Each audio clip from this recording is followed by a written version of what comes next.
I think rightfully we should only start on the breaking news that just happened a couple of hours ago, is that Brendan Rodgers is no longer the Leicester City manager. The official statement from the Leicester City Football Club is that they have reached a mutual agreement with Brendan Rodgers that will see him leave the club after 4 years as the men's first team manager.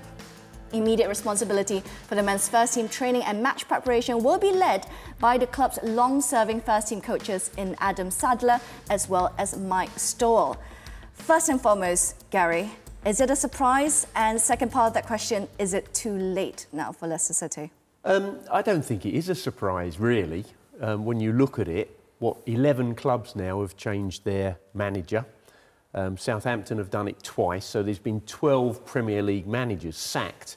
And you tend to get a bit of a domino effect. When you look at the number of sides, the bottom 9, it's 3 from the bottom 9 that get relegated, the way it sits at the moment. You know, I've been a manager, not in the Premier League, but, you know, I've been sacked in 3 different countries. It's not a nice position to be in. It's really not.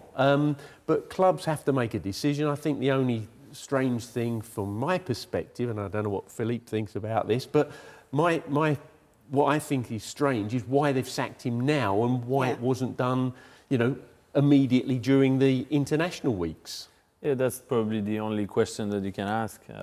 I don't think it's based on yesterday's result. They lost on the 94th minute. So maybe the timing of it. Is it too late? No, I don't think. I think there's still 10 games to go, though. Yeah, still a lot of points. If you think about it, there's 30 points still into play. It's very close at the bottom. If they want a reaction and they want to do it, look, it's a decision that the executives at the club. You're never for a sacking of a manager. You do believe that you can always turn it around. 4-year tenure as a coach is still a good tenure. I think he's done a good job there. Have they backed him enough in the last year? Has the club's ambitions been what Leicester's ambitions really should be? I'm not sure. I don't know. I mean, what are Leicester's ambitions to start off with? That's the big question. Obviously not in the bottom 3, which is what they are at the moment. But he's someone that has brought the club a lot of success. Historic FA Cup win. They finished in 5th place in consecutive seasons. They went into the Europa League round of 16. I mean, is it too late for Leicester City? As Philippe mentioned, 10 games to go. But you look at the sort of managers that are hired in after all the sackings. You likes of Roy Hodgson. You know, all these managers that are so-called survival specialists have been pretty much taken up. Yeah, he's not that type of manager. He's the manager who is very progressive, who likes his team to play in a certain way, which maybe doesn't suit well for the teams that are trying to avoid relegation. For that reason, it might be a good decision. I don't think it's too late. As Philippe said, there's still a lot of points to play for. New coach, you know, needs to come in. Maybe they will not a change. They will just leave it as it is now with his assistant. I don't know what will they do. But if they are afraid that they're going to get in trouble, then it's better to do it sooner than later. Is it not a risk, though, leaving it to just first-team coaches? Both his assistant managers have left as well. It's their decision. They know what they deal with. They know, you know, I guess they will maybe leave it for a game or so, maybe not. But in ideal situation, you would want someone in who has an experience in those situations. And we will see what will they decide. Michel, it's strange what makes people's minds up. So Palace have just got rid of Vieira. In comes Roy Hodgson.